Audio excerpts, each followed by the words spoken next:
Welcome back, everybody. Next up, Grant, do you want to go ahead and share your screen? Yeah, sure. Okay. Next up, we have Grant Buckner. He's the North Basin Director with the Catawba River Keepers. As the Northern Basin Director, Grant works to advance the goals of the Catawba River Foundation.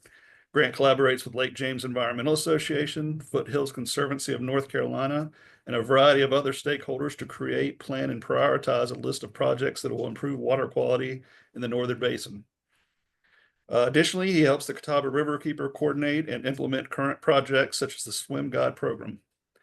Grant was born and raised in Western North Carolina. He received his Bachelor's of Science in Biology from the University of North Carolina at Asheville and his Master's of Science in Biology at the Appalachian State University. For his master's thesis, he focused on biomonitoring using aquatic insects in Central America. Uh, Before joining the Catawba Riverkeeper Foundation, Grant worked as an adjunct lab instructor in the biology department at Appalachian State University. Grant's passion for protecting rivers stems from fly fishing and while growing up in Western North Carolina. In his free time, Grant enjoys birding, wildlife photography, and fly fishing. I already have a question for you, Grant. How are aquatic insects in Central America different than the ones Oh man. Uh, here?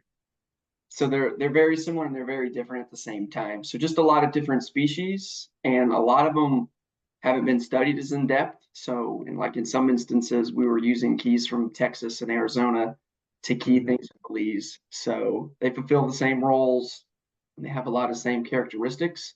Mhm. But yeah, they're completely unique. And yeah, I was really fortunate to be able to go hang out in the Caribbean for a few months while I was also going to school. So Yeah, that sounds really cool. Well, I'll turn it over to you. yeah, of course. Yeah, appreciate the introduction there. Like John mentioned, my name is Grant Buckner. I work for Catawba Riverkeeper, and I'm really excited to be with you guys today. It's such a great turnout. Love to hear all the presentations that have taken place before, learning lots of cool things about obviously the MS4 permits and then all the great work that's being done with RiverLink. So super excited to be here today. I'm going to talk a lot about a lot of different things. So we'll kind of go sort of a mile wide and an inch deep. And then if you've got some questions, maybe we can dig into some more specifics. But I always like to start with this photo because I think it kind of exemplifies and encapsulates what we do at Riverkeeper. We're out there trying to be on the water as much as we can, out in the basin, getting firsthand knowledge of what are the threats to water quality, and then how we can go about improving them. As far as an agenda today, I'll be going a little bit or a lot over our organization. We get lots of questions as, what is a river keeper? Where do you guys work? What do you guys do? So hopefully I can answer a lot of those questions, talk about our work, and then I'll also speak in more specifics about some things that we've got for the Northern Basin for next year that I'm really excited to be working on. The two things we do at Riverkeeper or are focused on our mission statement and our vision. So everything that we do, we try to connect back to our mission statement.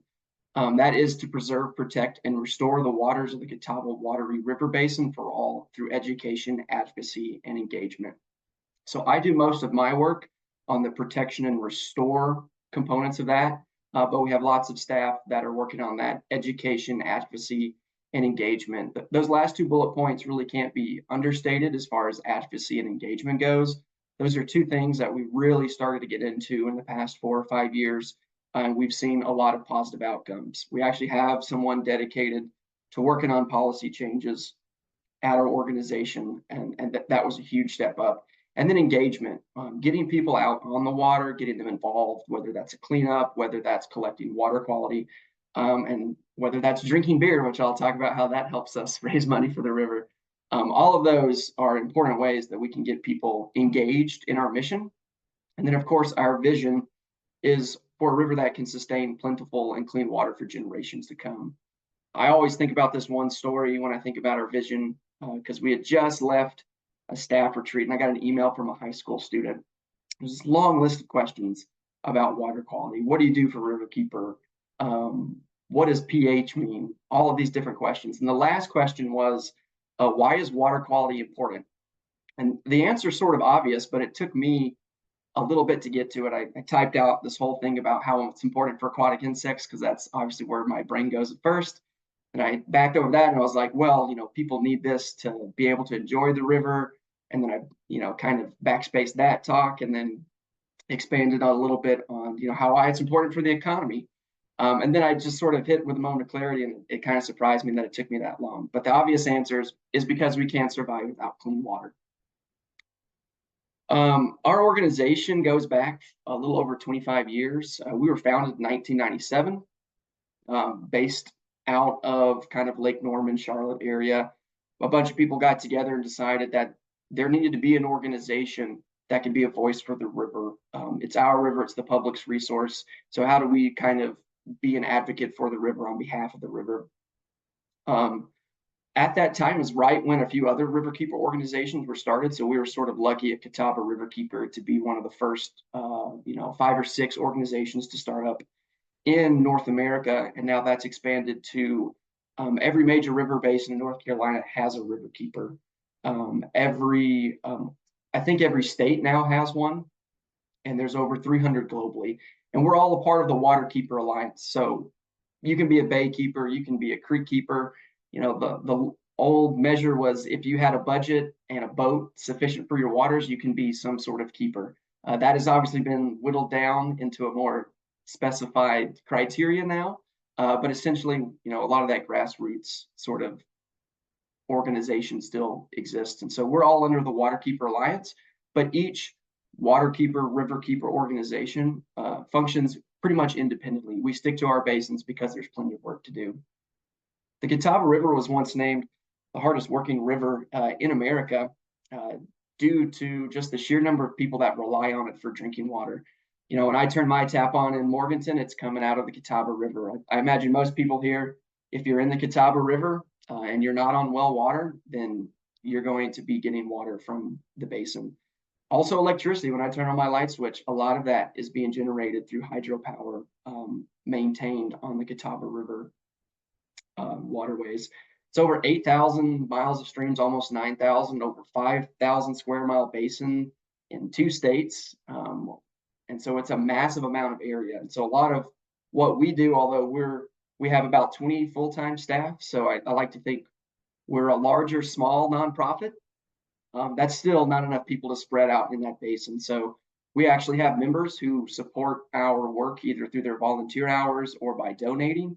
And we really couldn't do our work without having the volunteers and the members that we have. We can't be out there 24/7, always with eyes on the river. So anytime that we can expand and talk to more people, get them more involved, we're always excited to do that. And that helps us get that mission and vision moving forward.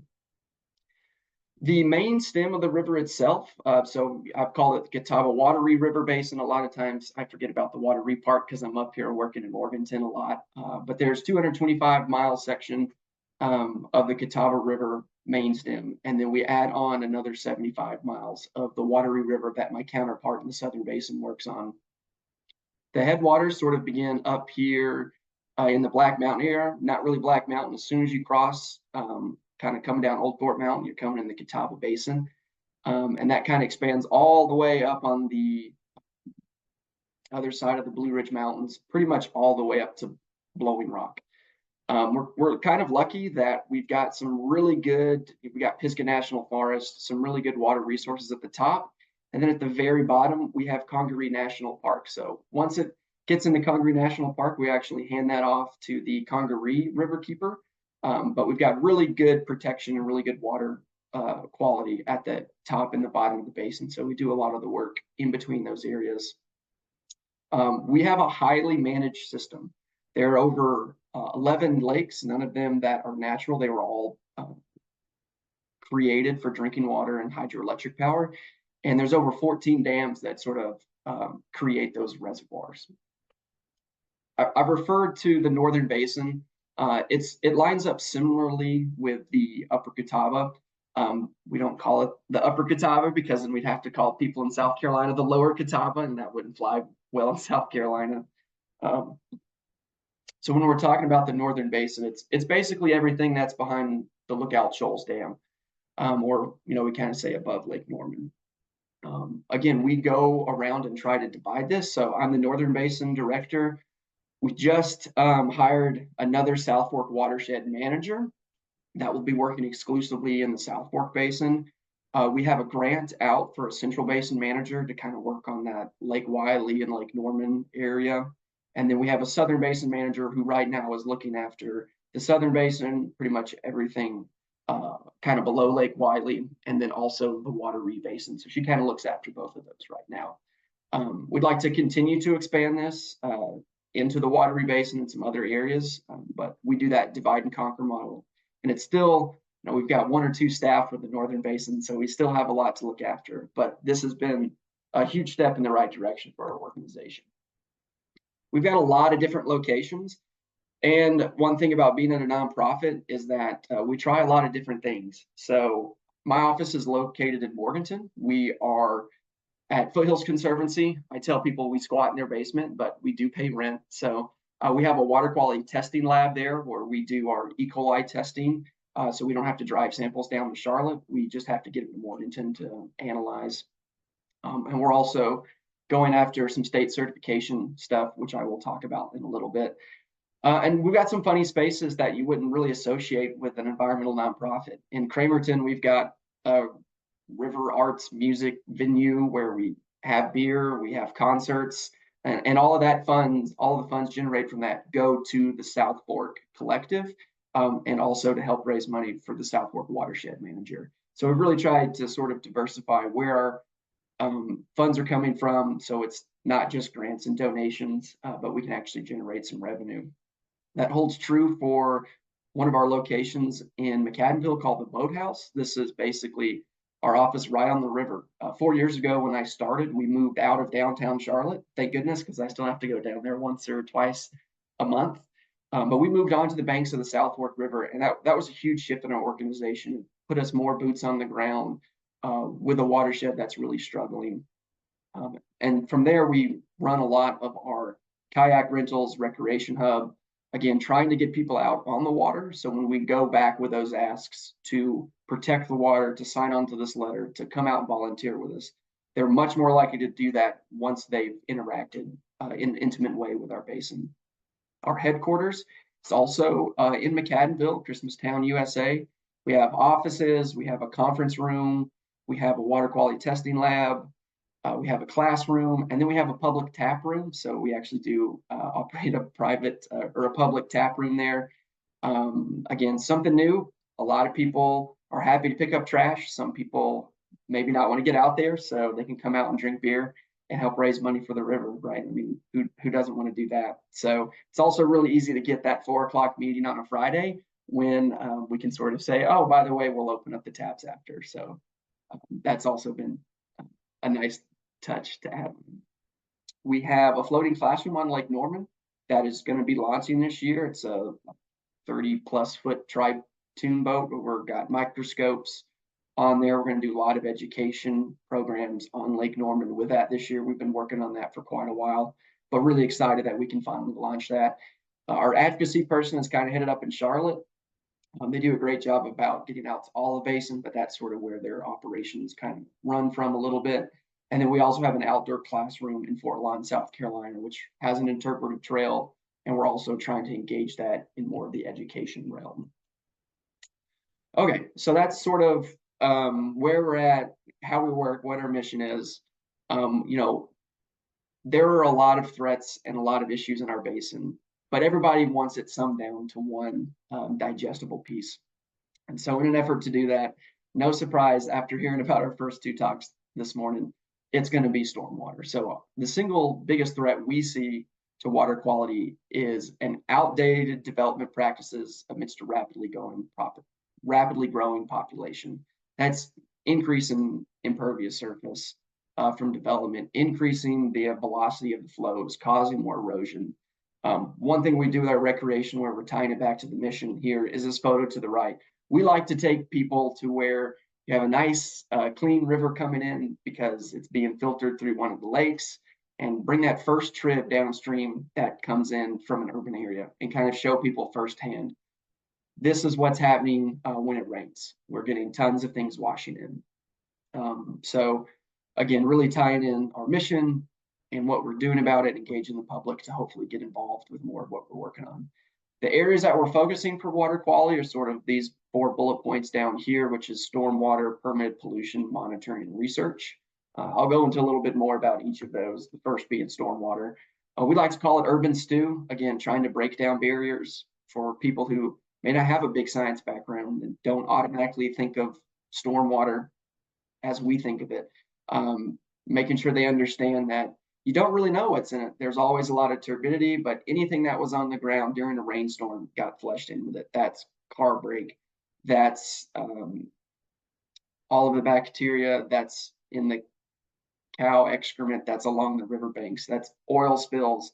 That's your neighbor's pesticides bottle that he's left out in the rain for 3 months. All of that gets into our creeks. The message about how do we go about combating this is kind of threefold in a few ways. First, we got to educate people. We heard that this morning from Riverlink. Making sure people know what stormwater is and that it's an issue is a huge thing to tackle and something that we've been working on.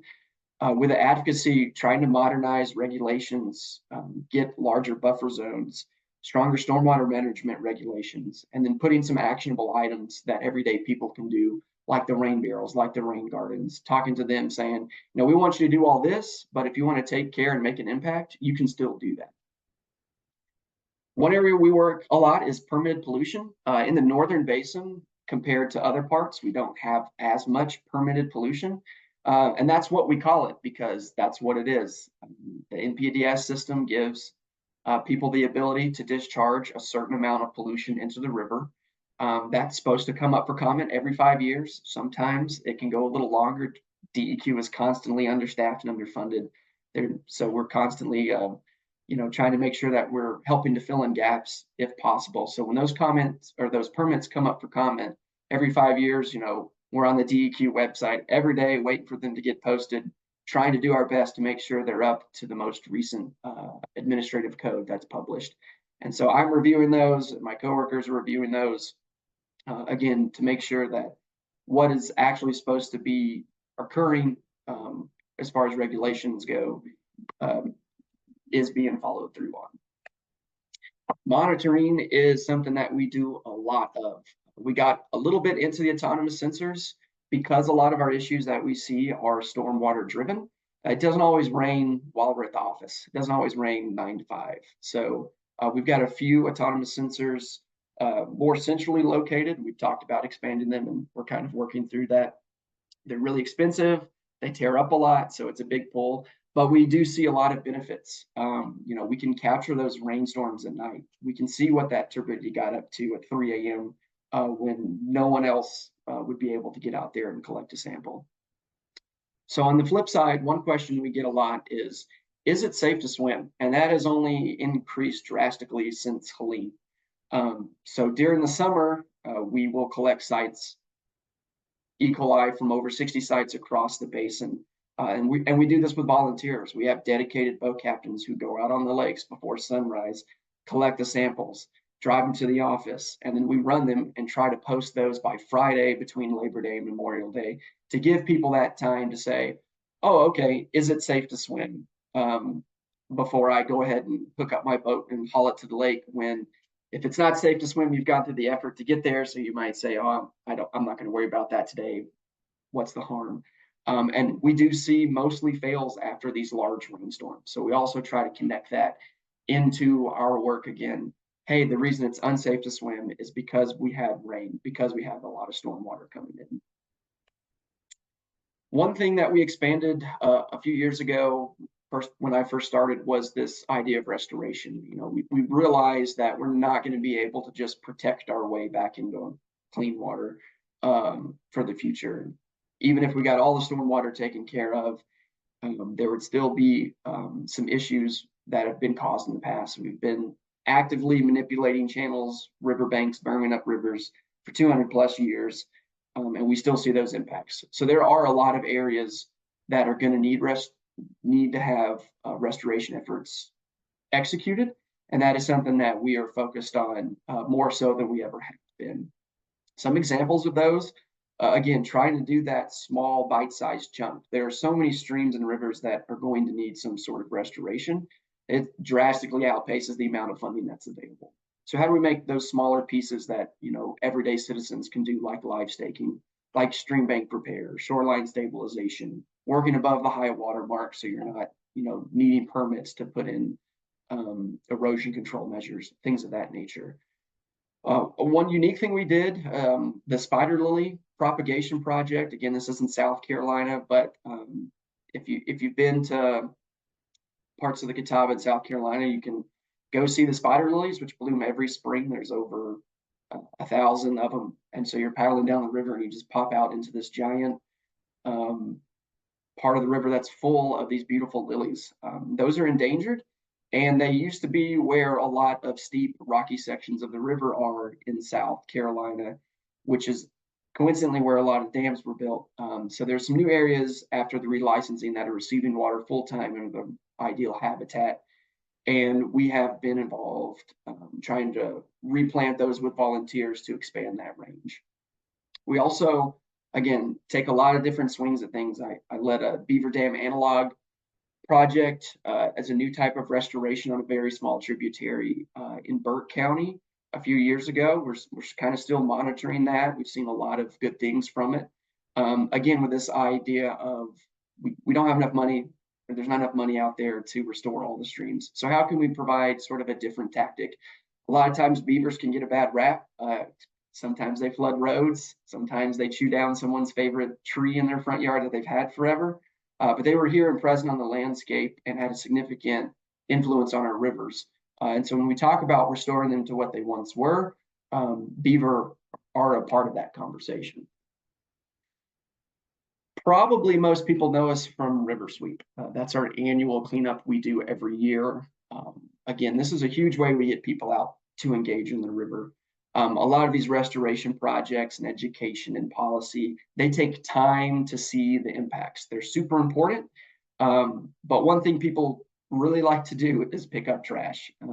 You can do it in a day, you can see the impact, and you are making a difference. This stuff is going to break down into microplastics. Tires potentially could be leaching some new chemicals that we're starting to learn about that could be harmful for fish.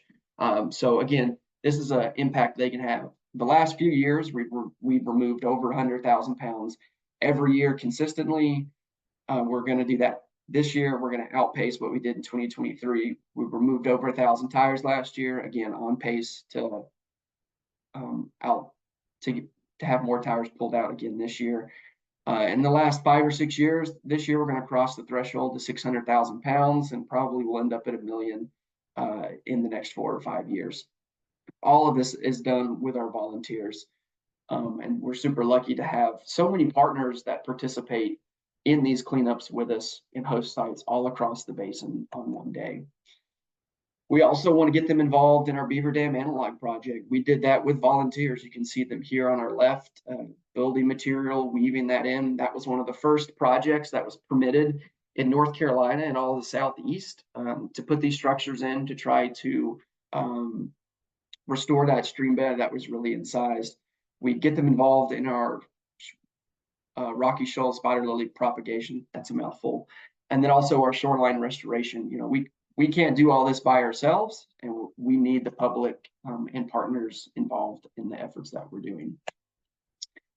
Education is another area that we're working on. We've been doing a lot. We're going to expand a little bit more in the Northern Basin now that we have another staffer with us up here that can work on that. We do field trips a lot of times with classes. We've got the floating classroom to take students out on the water. We have our creek program in the summertime where we're focused on underserved communities doing education, environmental education, and then also kayaking at the end. Again, we want them to have that experience on the river so when they grow up, they remember that time that they went on the river, and they're more likely to be involved in kind of the different programs that we offer.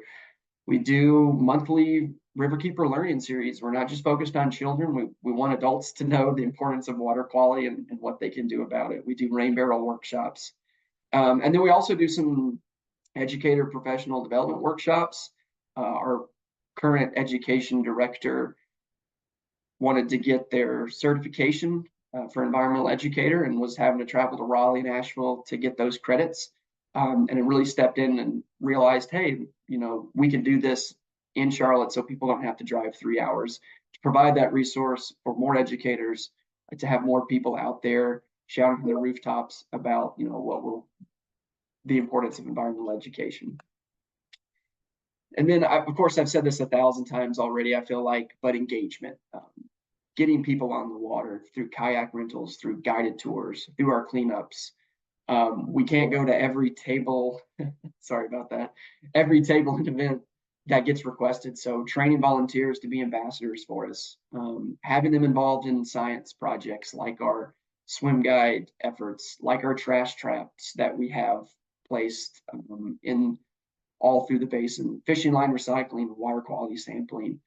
Trying to build a full coalition of dedicated volunteers and community members that are interested in what we are doing, and then also direct positively impact the work that we do. Okay, so that's a lot about what we do in general, but I definitely also want to speak some to what we have going on in the Northern Basin.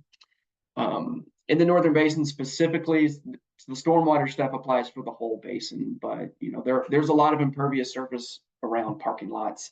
And so our advocacy director is currently working on going to the legislator and trying to modernize some of the rules about parking lots to reduce that runoff in the future.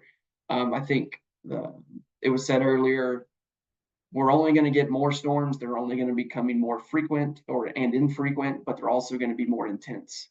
And so there is a lot of work to be done around stormwater and promoting green infrastructure, so we get that water to be infiltrated and filtered instead of just running off into the creeks, like we see here to the left there with that muddy creek coming in.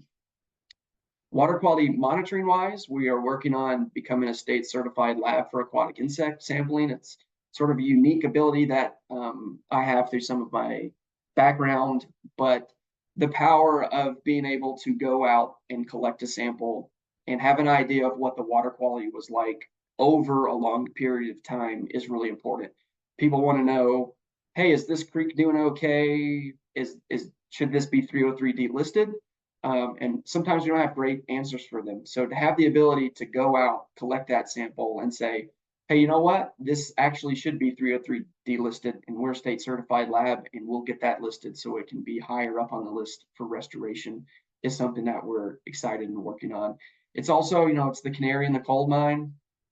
It's a much better, accurate example of what water quality is like, as opposed to us showing up one day, collecting a sample, and having a snapshot of those conditions. We also are doing more E. coli testing than we did in the past. I've been tracking a potential source on McGuire Creek. You may or may not have heard about that. It's extremely difficult. Every time we think we get it narrowed down, we test another side creek and it turns out to be high. So we're out there in the field, like we are there in the bottom right, collecting samples, trying to figure out where these inputs from E. coli or other pollutants are and what we can do about them. For restoration, I'm again super excited about what we've got going on this year. We just got funded for a live staking program. So we have a lot of streams in our basin that look like this one here on the left, where we've got banks sloughing off and we've got a lot of turf grass. And turf grass just does not have the root structure to maintain these creeks and rivers during large rain events. So figuring out where has that erosion occurred that would be improved by live staking? Where can we live stake, like up here on this photo here up on the right where there's turf grass, so that we actually can hold that sediment in place. And again, do that with volunteers and have those bite-sized chunks, because the next two projects are long haul projects that take a lot of time. They're always worth it, but it's nice to have something more immediate that we can point to. So we have been working with a variety of partners, Wildlife Resources Commission, Mountain True, American Rivers, on the Old Fort finishing dam removal. So this dam currently sits in the headwaters of the Catawba River just below Old Fort.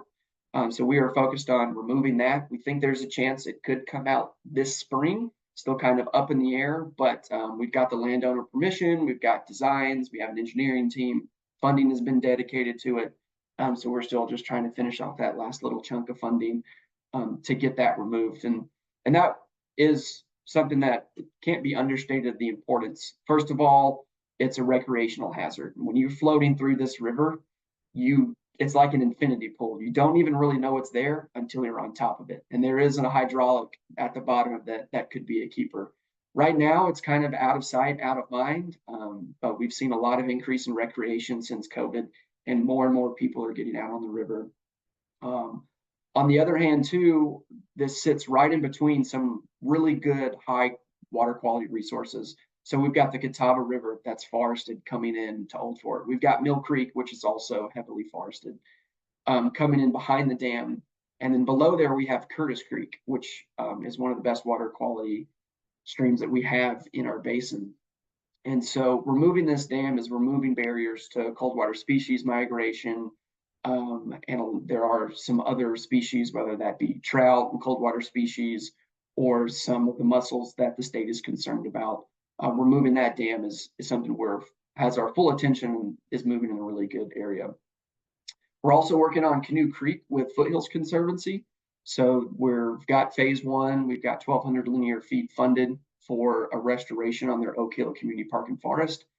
This is one of the largest contributors of sediment to the Catawba River above Lake Rhodus. And so we're really excited to be able to do that work in that area. One thing I want to mention is just what we've been doing after Hurricane Helene. Just to give you sort of an idea of the erosion, we went back to the Old Fort Dam, and this land is no longer here. So all of that is actually in the channel. All of this land over here got eroded away. This is truly an unprecedented event for parts of our basin, especially the headwaters up towards Old Fort. It's a completely new river, and so we're still sort of dealing with what is our role in this? How do we make positive change? What does the community need? And how can we help fill in those gaps if possible? In the initial parts, we did some well testing. This is not something that we had experience with before, but there were a few groups who had some experience and were working with DHHS and just needed some people to drive around and drop off some supplies, and we were happy to do that. We've also been surveying the damage and the hazards of figuring out, where are these blockages at unpopular sections. DEQ is working to remove tanks like propane tanks. Army Corps, I believe, is removing some cars, but there's still a lot of questions around, whose responsibility is it to remove that shed? How do we safely remove it? Whose land is it? Whose does it originally belong to? And so we have ongoing efforts for both public and tactical cleanups. We did a cleanup on Lake James this past weekend. We had over 80 volunteers. We think we're going to end somewhere around 10,000 pounds of debris pulled out of the lake. And that, again, brought in a lot of engagement in our basin, but also a lot of partners to kind of rally around this.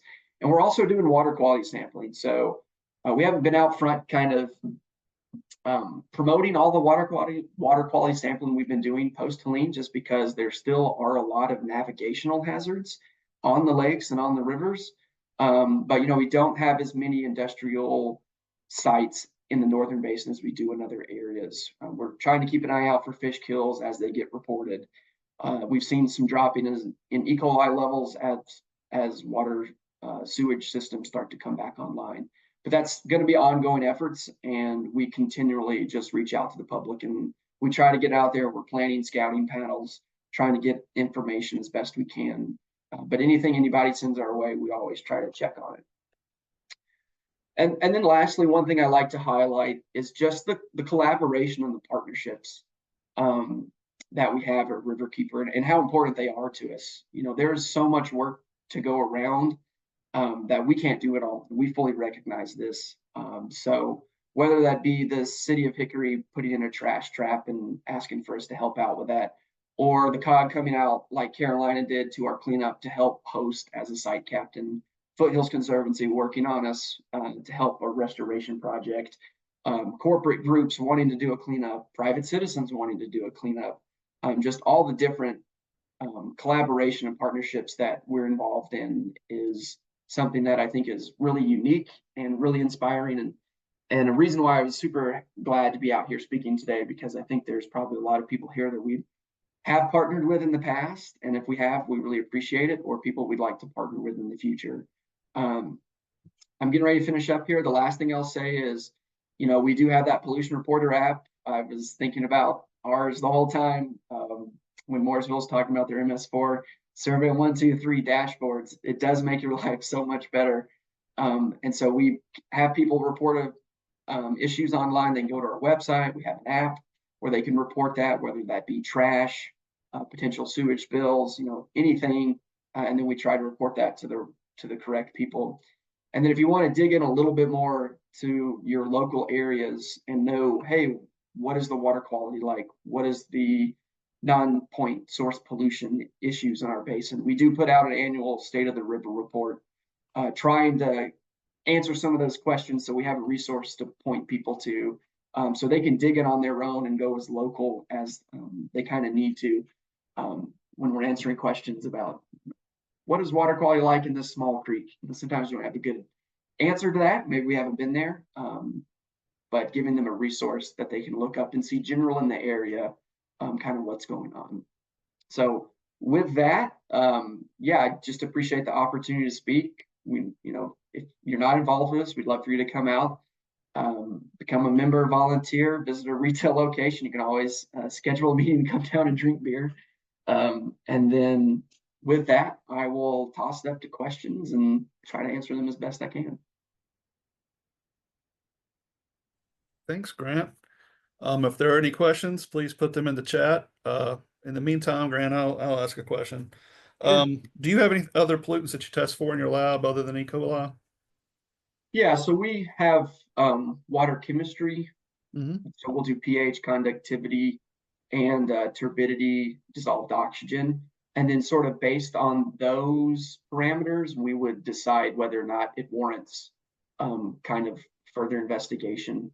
The contaminants, we've done some PFAS sampling here and there, but that sort of sampling gets really expensive. And also a reason why we're shifting to some of that aquatic insect work to sort of, again, have that canary in a coal mine, so we can see conditions over time. And if there is a spill, it could pop up in the bugs, but we'd be just as likely to miss it if we got out there too late. What are you finding is like one of the primary causes for your E. coli hotspots? Yeah, so it varies depending on where you're at. I in some areas, but a lot of our basin, it's we've got our poultry CAFOs that are spreading on the banks of the rivers in some cases, as well as the fields. So when it rains, that can get in there. We see a lot of cattle farms, not fencing cows out of the river, like literally watching cows defecate while the one behind it drinks. So trying to get on that messaging. It's not good for your cows. It's not good for the stream either. But yeah, those are sort of the three main areas where we're seeing some of that. Great, thanks. Looks like we have a question. Will you explain a little more about the beaver dam installation? Yeah, I would love to. I'll just talk until like 1:30 about that. Yeah, so we started to think about what role do beaver have. I kind of went down the rabbit hole of seeing some of the work they had done out west, where they're creating these beaver dam, basically fake beaver dams, to try to attract them, to see if they can get those same benefits. Do we see sediment falling out behind it, raising the stream bed? Do we see increased filtration? Can we restore some wetland habitats? And so we piloted a very small project. We built about 6 or 7 on an unnamed tributary to Canoe Creek, and we're still monitoring those. Our early indications is that we've seen in some instances in the past 2 years, their channel lift as much by 3 to 4 feet in some areas. And so we're getting closer to that reconnected floodplain. We've also had some people monitoring fish, aquatic insects. And so we're at that stage now where we're trying to gather all of that together and kind of tie it up in a bow and say, okay, this is what we saw, this is what we learned. This warrants trying in a larger watershed. So we're more likely to get beaver there to maintain those structures, which is the other benefit, is that I don't have to go out with a bunch of volunteers 3 times to maintain them, to build them. It's that Field of Dreams model. If we can build it, if they're in the watershed, maybe they'll come and maintain those and really restore the landscape back to what it would have looked like post-colonization. Great. See, Grady says, Grant, hi, and thank you for your work. With respects to plastics or microplastics pollution, is it getting better or worse? And what do you see as the most important next step to address microplastics? Yeah, the microplastics, it's not getting any better. We consistently pick up a lot of trash. We haven't got to that point where we're seeing less plastic pollution. We've gotten to the point where we're seeing fewer like 1950s refrigerators. So we're making progress, but we still see a lot of that plastics coming in. I think a huge part of it is going to be, we don't know how bad it is for us. We know it's bad. We know we're consuming, I think, up to a credit card a week or a month now, but we don't have that standard. So if we're not going to get a standard because it's so hard to measure microplastics, then I think it does need to move towards that area of how do we stop it from becoming utilized in the waste stream to begin with. We're starting to learn more about recycling, what can and what can't be recycled. And so I think a large part of that is going to try to be to reduce the production of that in the first place. And that's a huge problem that a lot of groups are working on. But it's just going to continue to take time. All right. I don't see any more questions, but I have one more. As far as the autonomous sensors, I have a simple question, like how big are those, and do they send data, into your computer, or do you have to collect them, or how is it that works? Yeah, they're not too much bigger than they're basically like a YSI sized head that's more round with a bunch of batteries lined up to it. So they sort of look like a 3-foot round stick, for lack of better words. They can upload data onto dashboards, and that can be every 15 minutes, every hour, every day. So they can be really dense in sending you a lot of information. Really, when you have to go out, it's because they get clogged and dirty because we put these things in not the cleanest streams because we know that they're okay. So you have to go out and recalibrate and maintain them, which is sort of the harder part, as opposed to, you can go out and download the data, or you can have it be sent to a database. Great. Well, thank you very much for coming and presenting to us. That was great information. And we really appreciate it.